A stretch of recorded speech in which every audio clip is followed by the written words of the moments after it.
Good morning. Coffee time. Yay.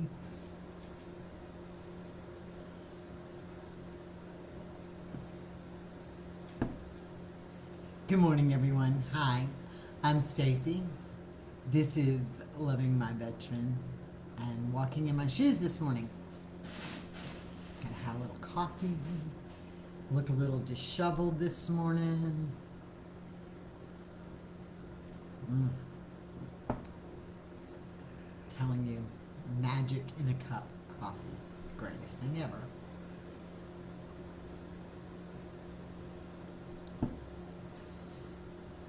So, as every morning, we have lots going on. We're going to continue to talk on our series um, about love today and how to build a loving relationship.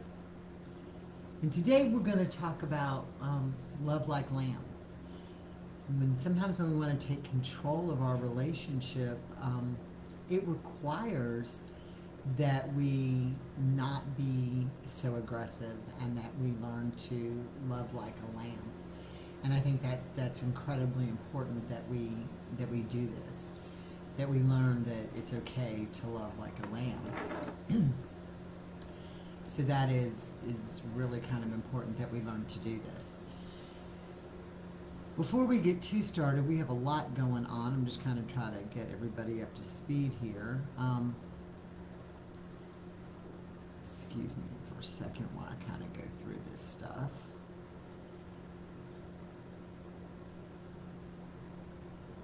Interesting. So, good morning. We have a lot going on this week that we just kind of need to talk about. First of all, tonight we have Let's Talk. Links already been posted to the group and the page. I'm ahead of myself a little this morning. I do look a little disheveled because my baby dogs decided that they wanted to go running around and not stay in the yard where they're supposed to. So we had to go in search of the little furry things that I so adore. Um, so that's kind of where we are with that. Another thing that is huge, and I am so excited, and I have to thank you so much, is Good morning. A few months ago, I'm going to actually read this. A few months ago, I asked a simple question. What's been your experience with the VA? I put it in other groups as well, and the responses we got were heartbreaking to say the least. I'm not reading it word for word anymore. There's about 200 letters that we got with bad experiences with the VA. Some of them were heartbreaking. They were emotionally draining. I knew at that point that I had to make everybody's voice heard. Morning, Erica.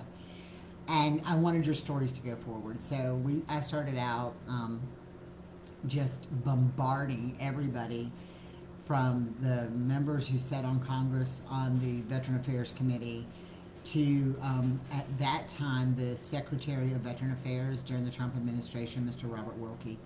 And he sent me a beautiful email saying they would address this issue. And of course, he ran out of time. There's been a change we'll have a new Secretary of Veteran Affairs. Well, in the meantime, Leah Whitmire, who's part of this group, shared her story, which is heartbreaking, along with the other ones. And she put us in contact with Dr. David LaPointe, and he's with the Veterans Healthy Mind Council of South Texas. He invited Leah and I to speak at this past month's meeting where we had people from the VA there, and at that point we kind of decided this couldn't go on done anymore. So I've met a second time with Leah and Dr. LaPointe, and we're taking this to a national stage. I had a volunteer a long time ago. It's just weird how God puts the right people in the right places at the right time. She works for a university, and she needed to do a research project with her grad students. So an independent research team is now going to compile data from all of the stories we have. They're going to be looking at the VAs that we're experiencing the problems with, so we can kind of decide, are they rural, are they metro, wherever they are. If the problems are medical, mental health like PTSD, or a combination of both, and problems that we as caregivers have in acquiring the right support that we need. 200 stories are 200 too many, but we have to get this out there. And if you have submitted a story, I know it was hard for you to do, will you please send another one to us? It must include a name, an email address, and the VA you're having a problem with. That information will be kept confidential other than the VA you're having a problem with. We need the name and email so that if the research team has to get a hold of you for more information, they can. And they need to go to vastories@lovingmyveteran.com. Our plan is that this will go to a national stage, probably early summer, midsummer, because it's going to take that long to compile good data. We don't want to just walk in screaming. We want to walk in with good data and plans for a change. So I am begging, asking, if you know other veterans, it is on our group. Please share it. I will put them on our page as well. We need to get this out, and we need to get as many detailed stories as we can, because we're your advocates, we're your veterans advocates, and we now have this. So with that being said, let's get into today's topic. We're talking about relationships, and this week we're kind of generalizing some things, and we'll go into a lot of detail in those things going forward. But it's called Loving Like Lambs. It tends to be, you're right, Michelle, now is our time. We have that attention. We do. It tends to be that when we want our voices heard, we yell.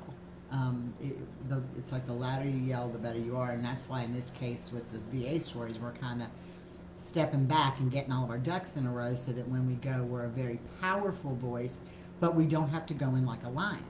You can go in with all the information and all the stuff and be more like a lamb. And that's how you need to be when you're developing these loving relationships. When you want love, when people think about love, when you listen to love songs, they're soft and they're gentle and they're relaxing.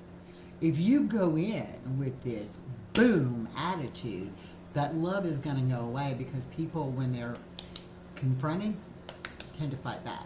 So you have to be loving and gentle as you do it. Remember, we always keep our personal happiness bubble around us.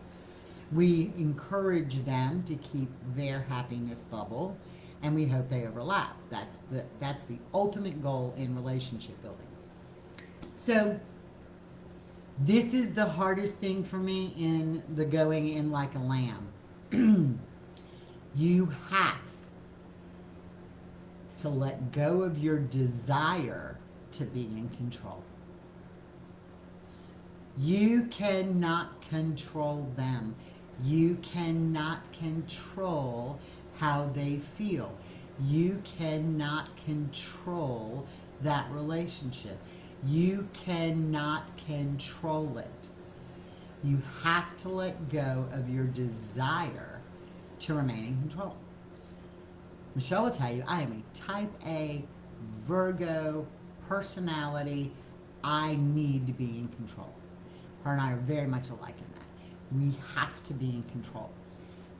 I had to learn what I can control. I can control Stacy and Stacy's bubble. I can't control Carl and Carl's bubble. I can control my bubble. So your desire to be in control of them is not going to work. So you have to let that go. You have to let go of your desire to be in control. You want this perfect relationship. I think we all want that love, like in the love songs. And it will happen. You'll feel those moments, but you can't force them and you can't control them to get to that moment. Okay, so it's important to understand that. It is very important to understand that. The next thing, you have to appreciate each other and you have to show your appreciation.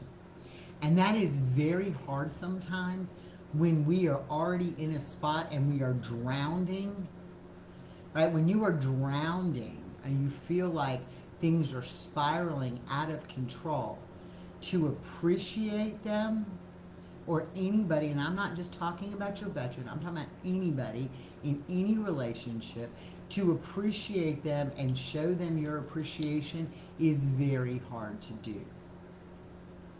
And I told you all this yesterday. Carl is amazing, amazing at making sure, girl, you ain't lying, letting go of that control's been the hardest battle. It is, it's hard. You just got to learn to accept things. Carl is amazing. Every morning he makes sure that Stacy has her coffee and that my little area is set up. And I appreciate that every day, and I tell him that. Every day. That goes on, those moments, and y'all think I'm kidding about the cards. Those victory cards are essential in letting you start seeing that your life is not as bad, or your relationship is not as bad as where you think it is. Negative breeds negative. When we start seeing the bad, that's all we think about. So concentrate on the appreciation of the good things. You have to appreciate each other.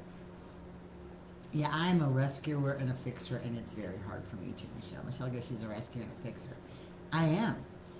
But you have to become appreciative, okay? You need to appreciate the little things.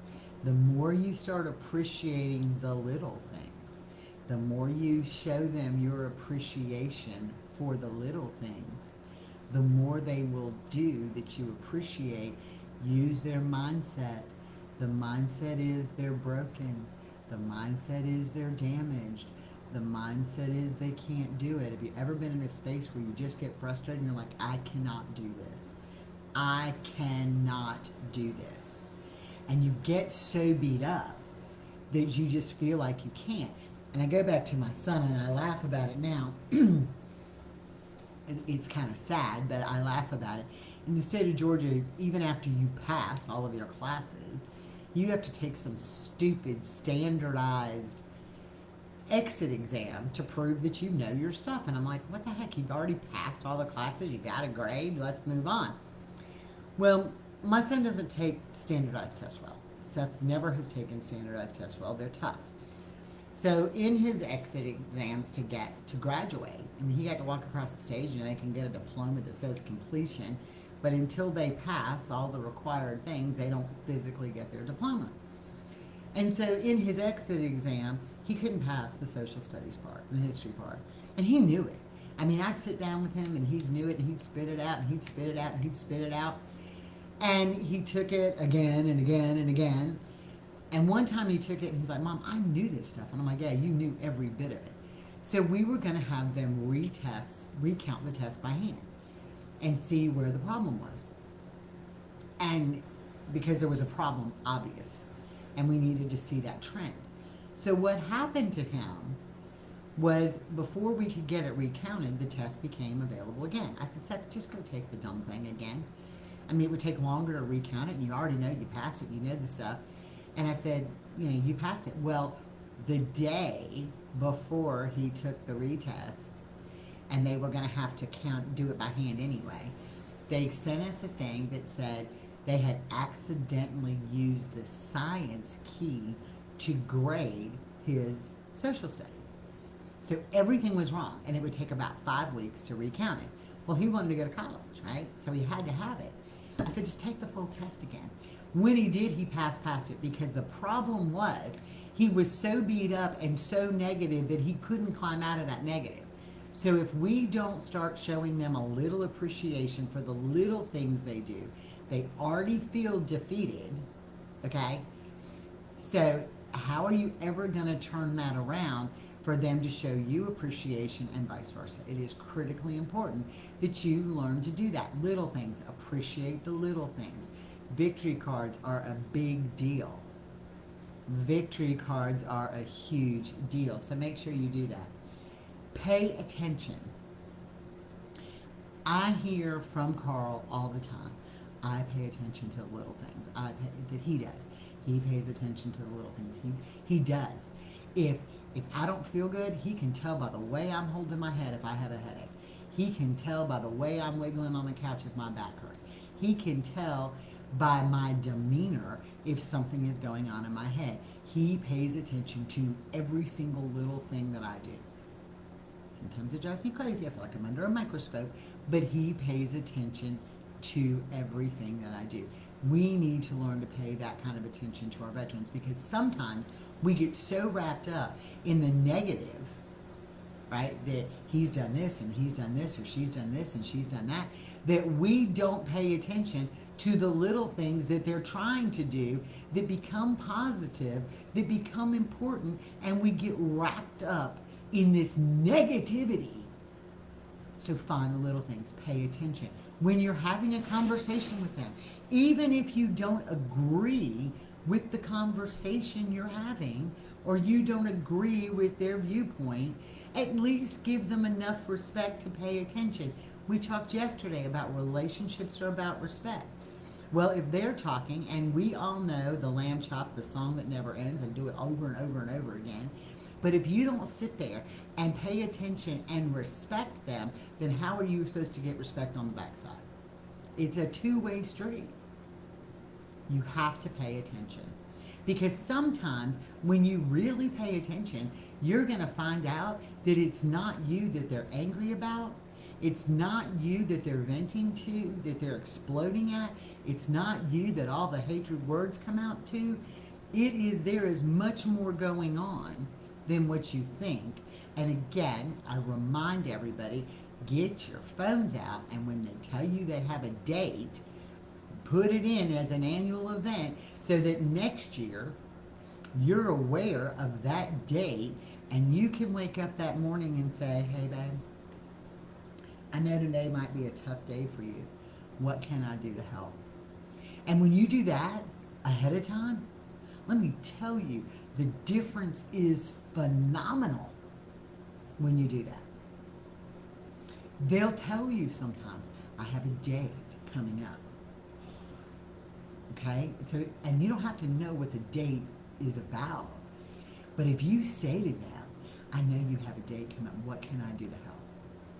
Do you want to go somewhere? Do you need to be alone? When you say that, you've paid attention and you've given them value and you've given their feelings value. And when you do that, you want the same thing in return. But if they don't get it, they're not necessarily going to give it. And we can be standing there fighting over who's got the keys. And the car go nowhere till somebody walks in and grabs them. So somebody has to make that first step.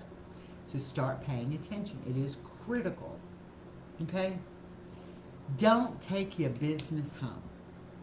When you are at work and you are doing whatever, whether you're working at home, and like for me, I work at home, and I am terrible about, and he will tell you, I am terrible about when I say I'm done at 6 o'clock, at 10 o'clock at night, I am still on the phone or answering a message or doing an email or doing whatever.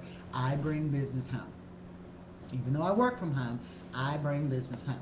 And when you do that, you are devaluing them and that relationship. Right? Even if you've had a bad day at work and you want to talk about your bad day at work, don't come in the house yelling about your bad day at work. You have to be able to appreciate each other first. And then you can talk about your bad days at work. Okay? I have to give to get. He has to give nothing until I respect him. That's right. He won't give anything, Sarah, until you learn to respect him. And I know it sounds terrible, but it's a two-way street. Somebody's got to make that first start. So that's important that we do that. But don't bring work home. If he is the most important person in your life, or your family, if we're trying to build happy, healthy, loving relationships, and that relationship is supposed to be the most important thing that we have, when you bring garbage home into that time, you devalue your relationship. And I never saw it that way. I never saw it that way. Even in the 28 years I was married before, y'all, work always came first. Well, I'll get to that later, because my opinion is they were always going to be around, so I could deal with home later because they were always around. But the crisis at work, or the crap at work, or the stuff with the neighbor having a problem with the kids, or the dog down the road being missing, or whatever, became more important than the time at home. So when I thought about it, I'm like, wait a minute, if my relationship with him is so important, and we don't have all day to be together to work on our relationship. When I bring all this nonsense home, I'm devaluing our relationship. It is not the most important thing in his eyes to me. So why should it be important to him? Does that make sense? So you have to learn to leave work at work. Don't bring it all home. Yes, you can talk about your bad day in a conversation, but don't make it. He's a stay-at-home too. I have nothing brought home as I never leave. I got it, Sarah, and it happens. It happens. But you have to make your time. You have to make your time. Don't worry about the chores being finished. Just decide, at 5 o'clock at night or 6 o'clock at night or whatever time you choose, you're done. If the laundry's not done, who cares? My rule of thinking is, as long as I got a pair of clean drawers in the drawer, I'm okay. Or in the laundry basket, I'm okay. Allow yourself to have grace, not perfection. So when you value that relationship first and foremost, and that time is cut out, you'll see a huge difference. Huge difference. Huge difference. I'm telling you now. And on days that I don't value my time with him, and I don't put him first in our time together, in the time slot we cut out for each other, and it may be like, some days I'm busier than others, and I'm like, I just can't do lunch, sit down and have lunch with you or whatever. I'm really busy today. But if I'm going to tell him, hey, I'm going to have lunch with you today, and while I'm having lunch with him today, I answer 15 phone calls and 25 emails, I've devalued that time and he's not important anymore. And, we see that all the time because back when I was young, see, I'm aged myself again, but back when I was young, we didn't have cell phones. So when we went to a restaurant and we were with our family or whomever, we carried on a conversation with the people sitting at the table, right? Now, how many times do y'all go to a restaurant? Of course, COVID's kind of changed that a little, but how many times do you go to a restaurant and everybody sitting at the table is doing this on their phone, right? And most of the time they're texting each other. That's kind of stupid. Okay, that makes like no sense. But how many times do you go somewhere and see people on their phone and not engaging in a conversation? So how important do you think that makes the people sitting at the table with them feel? If your relationship is the most important thing, you've devalued it by bringing all the nonsense in. So don't do that. Anytime you've got something negative to say, your vet expects perfection from you, especially with the chores, which are all my responsibility. He's expressed this as his love language. I love it.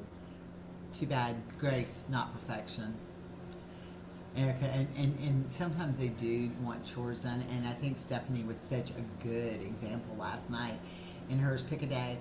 So you may not be able to do the whole house at one day, so you'll decide like, okay, Mondays I'm going to do bathrooms, and Tuesday I'm going to dust the bedroom, and you just keep it in a circle, and then eventually the whole house always stays clean and life is good. There are ways around that, and we can talk about that in one of ours. I'll write that down. We can talk about that in one of ours. There is a great book called Grace Not Perfection that talks about how to have a functioning house, okay? How to have a functioning house. Yeah, mom wants to play games on her phone too, but that phone becomes an invasion of your space. Praise them first. Praise anybody first. Do you want to, every time somebody opens their mouth, do you want to hear the negative? Absolutely not. So don't do that back to them. Praise them first. Find a little something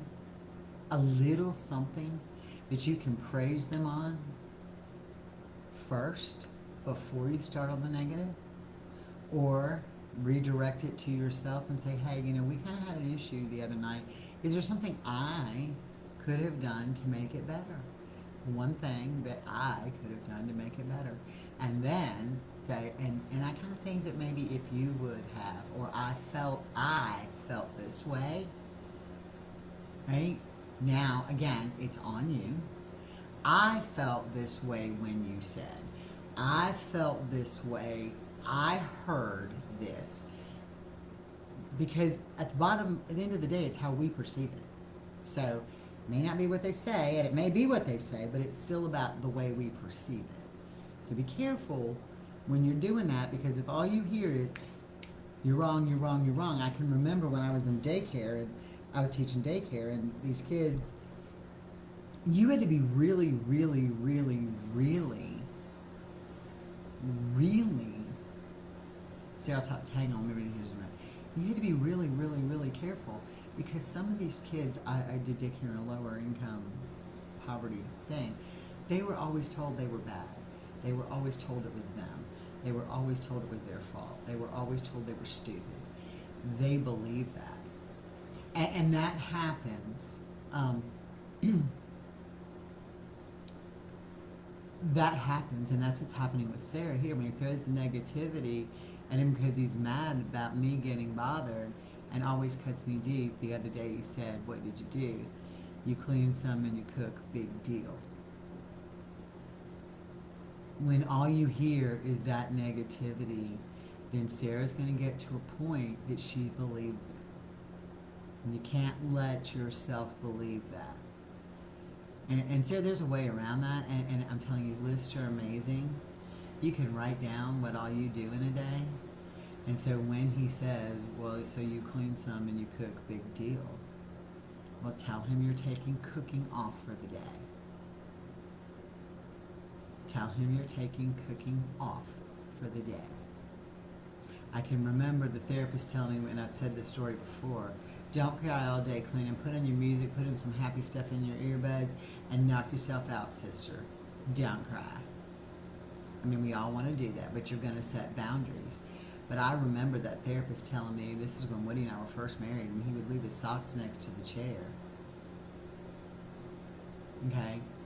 He would leave it on the sock. He would leave his socks next to the chair. And it drove me crazy. And the therapist said, leave them. Leave them. Leave them. And so I did. And one day, Woody and his arrogant little self came into me and says, where are my socks? And I leaned over next to the dirty socks that I had to spray with Febreze, okay? Spray with Febreze, mind you. And I handed him the dirty socks. And I said, they're right here. And he goes, well, why aren't they in my drawer? Because I only wash clothes that are in the hamper. It didn't take him long to figure out to put the socks in the hamper. And he stormed out to work with his dirty socks on, and after he got the car and stormed out, I laughed. Didn't do it in front of him, I knew better, but I laughed. But we can talk about that. Kim, you can message me and we'll do a one-on-one, sister, because I think you're going to be there. Sarah, you message me. We'll do a one-on-one, okay? Thank you. All right, so now we're getting to this. You have to understand. You have to understand that you can disagree without being disagreeable. You don't have to agree on everything. You're never going to agree on everything. Right? Carl thinks frozen Salisbury steak are a meat product. I will never believe that. I have agreed to disagree on that. But when he eats those things, I don't go storming in and say, those are the nastiest things on the planet. How can you eat them? Da-da-da-da-da-da-da. I can disagree with his choice to eat what he calls a meat product. I don't have to eat it. But I don't have to tell him what he's eating is like not a meat product. So you can understand that you can disagree without being disagreeable. And that takes a lot of practice, especially when you are a yeller, and especially when you want to be in control, and especially when you think you're always right, and especially when you think that your point has to be heard. Agreeing to disagree or disagreeing without being disagreeable is tough. Way tough. Super tough. Right?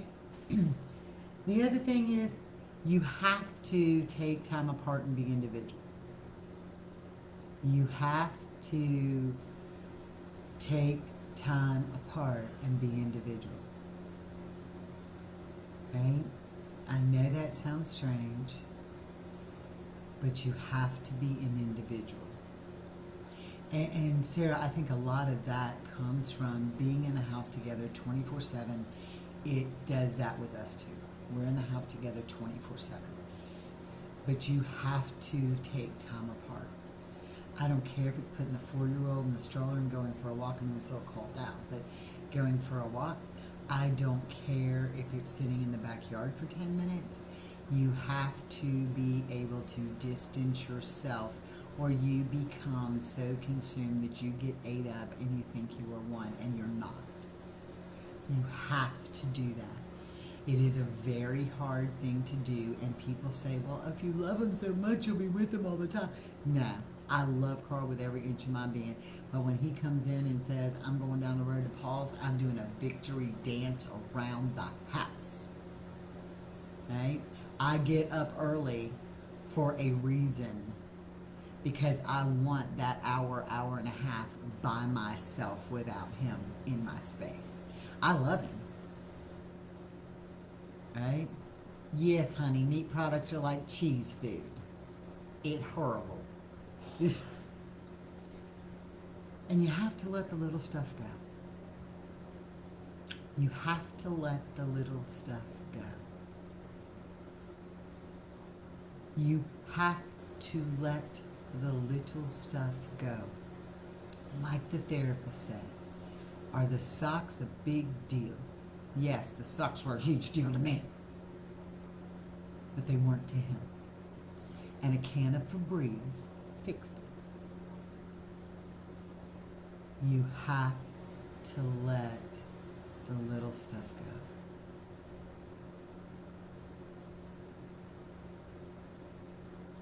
I'm reading this. I get up too early. I get up early too without in my space. You do. And baby, you have a community now, Sarah, that you're part of. Girl, we talk to you anytime. Michelle is my absolute best friend on this planet. Absolute best friend on this planet. And I have never met Michelle face to face. Okay?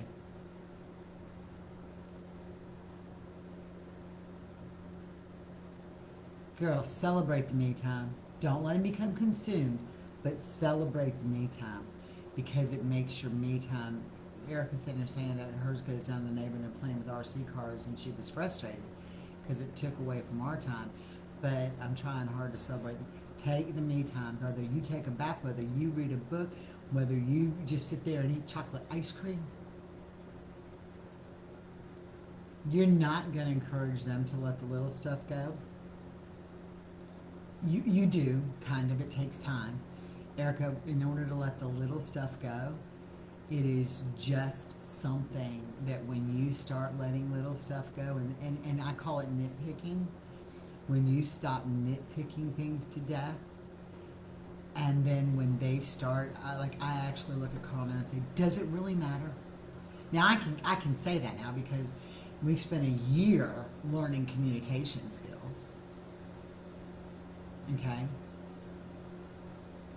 Yeah, the food and what it is a topic by itself. You ain't lying, Lisa. We've spent a year learning communication skills, so now I can really look at him and say, does it matter? And what's funny is that what is funny is that now, in the middle of a discussion or an argument or a disagreement or whatever you want to call it, depending on how loud my voice gets, I guess that's kind of where we rank it. Carl will look at me now and say, I guess I'm beating that dead horse into the ground and it's probably leather by now. So he now, and we laugh about it, he now understands that he goes on and on and on and on and on and on and on. And we now can laugh about it. So it's like the nitpicking thing. Yes, he does it to me, but when I stop doing it to him, now I can look at him and say, but does it really matter? Did people die? Did anybody lose a limb? The dogs got out this morning. And understand, my furry children our furry children are our children. Okay? Our 100-pound boxer Opie is our child. Milo that we rescued is our child. Well, the two of them decided to be like any other child in the country, and for whatever reason, they've gotten smart enough to open the gate. Well, we usually keep clips in it because they've never done it. When we were fostering my son's lab for a little bit, he did it, but they've never done this before. So, what did the two boys decide to do today? They get out of the gate. It is like 22 degrees here. I cannot find the children who are gone and running somewhere. And I have this fear they're going to get out to the road and somebody's going to hit them, right? So I get Carl up and I'm like, the babies are missing. And here he goes, and we get in the truck. There'll be like 10 feet of ice on the windows because it's never that cold here. And so what happened was he beat himself up and said, I didn't put the pins in the gate. I didn't put the clips in the gate. It's all my fault. No, it wasn't his fault. The diddly dogs opened the gate and they went running. It wasn't my fault. It wasn't his fault. We found them. It was cute. They were down the road and got behind another gate that they couldn't figure out how to get out of, and they could see us coming, and they just looked at us like, come save me. I know it was bad, but come save me. But he was beating himself up over the little flipping clips, and I'm like, honey, did we find them? Yes. Did you let them out of the gate? No. It's okay. But I can say that now. I couldn't have said that before. So that will come with communication. And yes, the video games are a big deal, Sarah. But I am telling all of you guys, you will be able to find this piece. It will come together. So I'm going to wrap this up. There's a lot of other things that we still have to go in. We're going to go in a lot of this in detail coming forward. But I need to know real quick, if somebody wants to go to a live chat room, just type yes in the comments, and we can discuss this back and forth where you can actually talk to me, okay, instead of me talking to you. We can go to a live chat room. Pamela, I used to race RC cars. I loved them. I had the dirt track and all. It was great. But we can go to a live if you guys think we need to do that. I have no problem doing that in the group. Again, I'm going to put this out here. I asked that simple question for those of you who were not here earlier. I asked that simple question to our group and a couple other groups about, is the VA, what is your experience with the VA? And like I said, those letters were overwhelming. I will do a live in just a minute. They were overwhelming, completely overwhelming and sad. And Leah's story, who's on this group, was incredibly sad. And she put us in contact with Veteran Healthy Minds, which was great. And we had the audience with Secretary Wilkie, but we're going forward. I have an independent research team who has volunteered their time to compile the data. It is very important that you email your stories with an email address and the VA you had the issues with to vastories@lovingmyveteran.com. We had 200 of them, but if you realize that the VA services 200,000, that's only 1%, and those are good odds at failure. But if you come in with 10% or 15%, it changes the outcome. So we'll be pushing that a lot. I know these stories are hard to write. Your information will be kept confidential. Only our research team will have that, other than the VA it was used at. Because we know that and that was actually brought up in one of the letters, where caregivers have lost some of their stipend for complaining. And we need to address that because it's illegal. So I'm going to pop off of here. I will set it up in just a sec. It'll be under Stacy. I'll do the live. So y'all have a blessed day. Join us tonight for Let's Talk. We will have a good time. Maybe we have to censor the people coming in. Michelle and them will understand that quickly. I can see Carl over there now be like, "Excuse me, sir, I don't like the way you look. Can you give me your name and last four so I can vet you first?" And it's a long going story. So I'll set up the chat room. Y'all have a blessed day. The stories that I've already done, I do need locations, but please just copy and paste them, Elisa, and send them to the new email because I want everything pulled into that one email because that's how it's going to the research team. Okay? And if there's a problem missing on anything that we need, Michelle will be reaching out to you. She's going to get the data sent to the research team for us. So either me or myself or Michelle will be reaching out. But we do have an independent research team, a bunch of grad students who are putting all this together for us so we can keep moving forward. And I think Leah and I have a couple more meetings. I know we have 1 in 2 weeks set up. So y'all have a blessed day. This has been Walking in My Shoes. I'm Stacy. It's Loving My Veteran. Have a good day, and I'll set up the group right now. Bye.